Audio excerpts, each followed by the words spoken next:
Obrigado, professor Edmar, pela introdução. Queria muito agradecer aqui à comissão organizadora pela oportunidade de estar discutindo um tema tão importante e numa mesa tão prestigiosa como essa.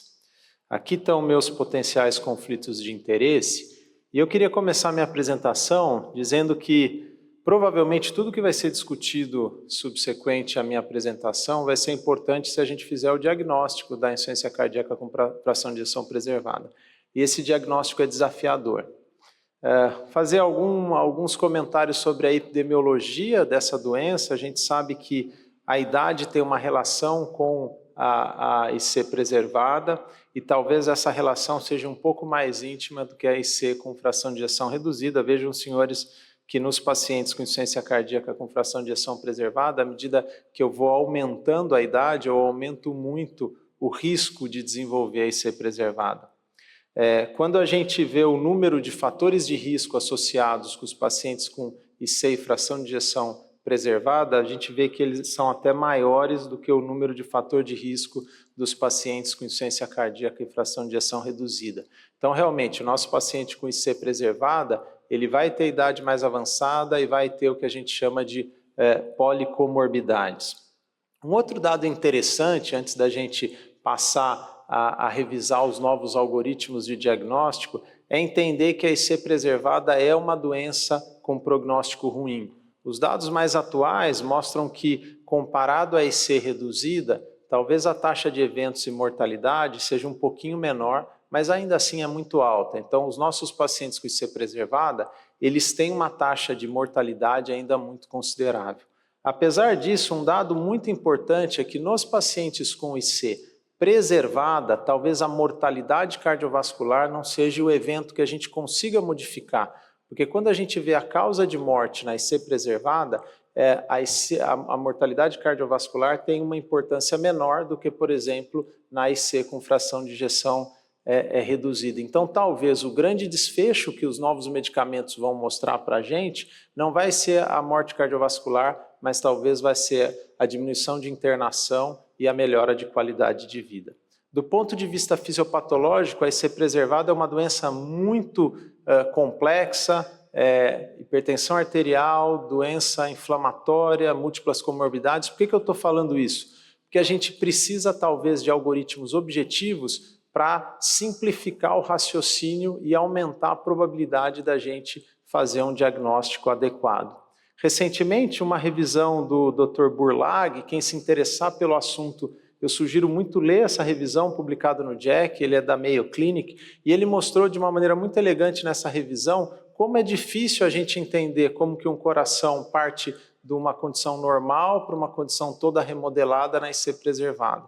A gente tem que entender que o ventrículo fica alterado, o átrio, a árvore pulmonar, tudo isso trabalha em conjunto com os fatores de risco, com a inflamação, para que venha culminar e de fato acontecer a insuficiência cardíaca com fração de ejeção preservada.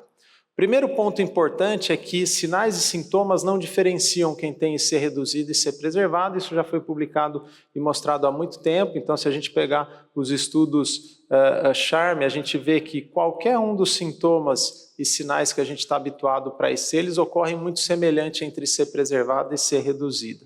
E existem maneiras e scores que a gente pode utilizar. 2 scores foram introduzidos há algum tempo. O H2FPE score, que deriva de um trabalho da Mayo Clinic, e o HFA score.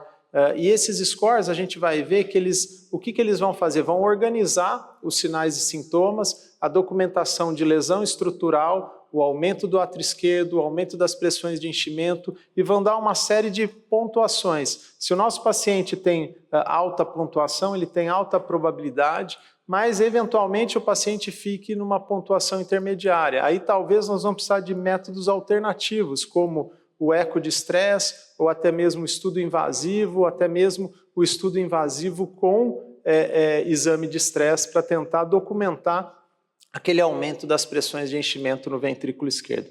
Vamos ver um caso clínico aqui, ó, paciente de 66 anos, masculino, hipertenso, diabético, dislipidêmico há bastante tempo, história de FA paroxística. Então, talvez um paciente que está no consultório aqui de todo mundo nessa sala, né?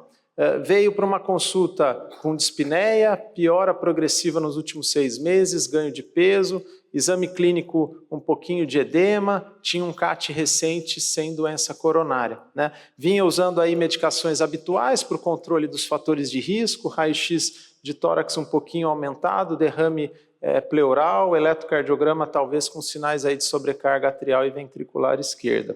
Fez um ecocardiograma, o ecocardiograma é o primeiro exame que a gente faz nesses casos, a gente tem aqui, nitidamente dá para ver que a fração de ejeção está preservada, parece ter um pouquinho de hipertrofia, aqui estão as medidas, a fração de ejeção de 52, a relação E' aumentada, o GLS diminuído, BNP aumentado, então configurando mesmo um padrão muito sugestivo de ser com fração de ejeção preservada.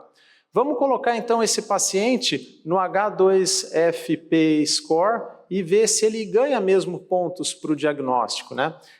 Ele era obeso, hipertenso, tinha fibrilação atrial paroxística, idade avançada, pressões de enchimento aumentado com a E' maior do que 9. Veja, esse paciente ganhou 8 pontos, então veja, muito mais do que aquele corte em torno de 6.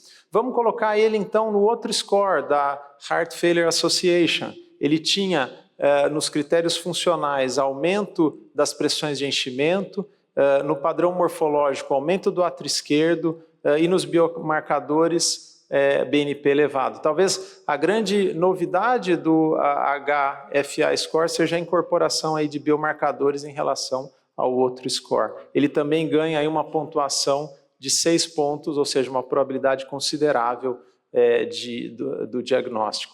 Essa mesma revisão do Dr. Burlag da Mayo Clinic coloca que quando a gente tem um paciente com suspeita de CFEP, nós podemos usar os 2 scores, né? E muito semelhante com a nossa recomendação da Sociedade Brasileira de Cardiologia, se ele tiver então baixa pontuação, o risco é muito baixo do diagnóstico, se ele tiver alta pontuação, o HF2FA score acima de 6 ou o HFA acima de 5, ele tem então uma chance muito grande do diagnóstico e o nosso paciente caiu justamente aqui, nos 2 scores ele tinha uma pontuação elevada, mostrando que realmente esses scores auxiliam a gente nesse diagnóstico.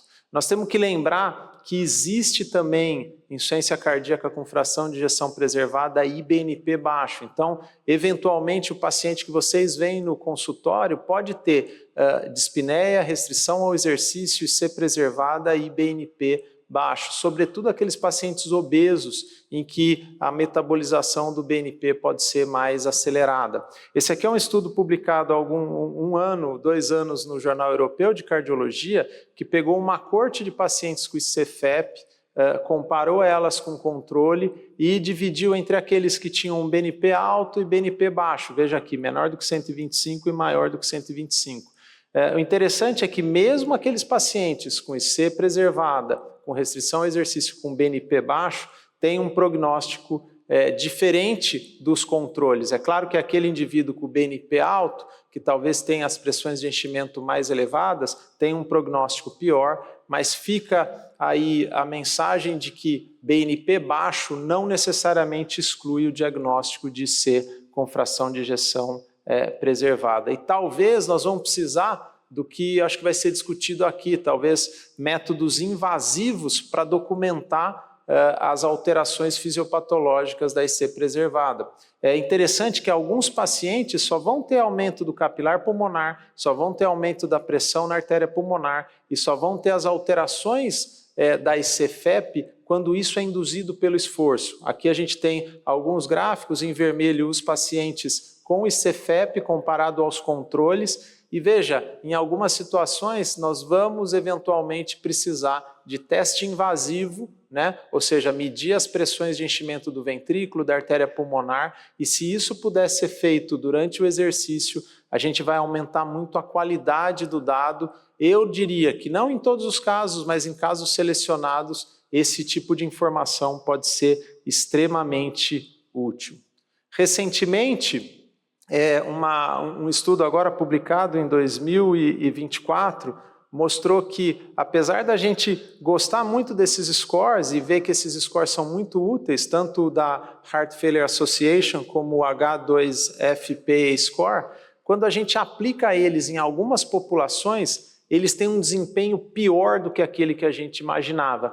Esse estudo aqui pegou um grupo de pacientes que iam para ablação de fibrilação atrial e investigou IC com fração de ejeção preservada. Fez estudo hemodinâmico como padrão ouro e veja que o HFE score teve uma área sobre a curva de 66 para o diagnóstico efetivo de C preservada. O H2FPF score teve um pouquinho melhor, 70%. Então, talvez em algumas populações selecionadas, pacientes com FA persistente e que tenham características específicas, lembrar que esses scores não são perfeitos e eles podem, de fato, não trazer aquela acurácia que a gente gostaria. Para finalizar minha apresentação nos últimos 2, 3 minutos, lembrar que na IC preservada existem outras causas escondidas. Esse aqui é uma análise interessante que pegou estudos que nós conhecemos. Todo mundo que gosta de IC preservada conhece esses estudos aqui, o SHIME, o Senior, o PEP, o DIG, o TopCat, o Paragon. Se a gente pegar uma população de pacientes com IC preservada e esse grupo fez isso, esses estudos coincidem com os critérios de inclusão e exclusão da maioria desses pacientes. E nessa análise, o que eles fizeram? Eles pegaram a população de todos esses estudos, Paragon, Seniors e assim por diante, e aplicaram os critérios que a gente usa hoje para IC com insuficiência cardíaca por amiloidose. É claro que aqui a gente não tinha biópsia, a gente não tinha cintilografia com pirofosfato, mas olha que interessante, entre 16% e 65% dos pacientes que entraram nesses estudos têm critérios que coincidem, pelo menos morfologicamente, com o que a gente entende o que é insuficiência cardíaca ou cardiomiopatia por amiloidose. Então, nós precisamos lembrar desses mimickers e dessas outras causas que podem se apresentar morfologicamente como IC preservada, porque hoje a gente tem para a maioria desses tratamentos, dessas condições, tratamentos específicos. E só para finalizar, eu queria mostrar aqui 4 casos para vocês que parecem muito semelhantes. E eu diria que se a gente olhar esse caso 1, esse caso 2, o caso 3 e o caso 4, vocês falariam para mim, olha, aqui tem hipertrofia, tem disfunção diastólica, né? Talvez se a gente fizer o strain pela ressonância, eles vão estar atenuados, tem aumento do átrio esquerdo e tem fração de ejeção preservada. Então, morfologicamente, esse caso 1 pode ser IC preservado, esse caso 2 também, esse caso 3 também. Veja, eu tenho hipertrofia, tenho aumento do átrio esquerdo e esse caso 4 também. Mas, na verdade, esse caso aqui era uma doença de Fabry, tinha um T1 nativo baixo, ou seja, infiltração de glicoesfingolipide. Esse aqui era uma amiloidose por cadeia leve, o caso 4 uma amiloidose por transtirretina e, na verdade, o caso 3 era um superatleta com VO2 máximo acima de 65. Então fica a mensagem, nem tudo que parece morfologicamente ser preservada é de fato IC preservada. Então, em conclusão, a prevalência da IC com fração de ejeção preservada é importante, pode chegar a 50% dos casos de insuficiência cardíaca. Apesar de elevada taxa de eventos na IC preservada, a gente hoje entende peculiaridades em relação à IC reduzida, sobretudo com a menor taxa de morte cardiovascular. É importante sempre a gente fazer o diagnóstico da IC preservada, porque hoje a gente tem tratamento, sobretudo inibidor de SGLT2 e talvez sacubitril/valsartan, que podem alterar a evolução dessa doença.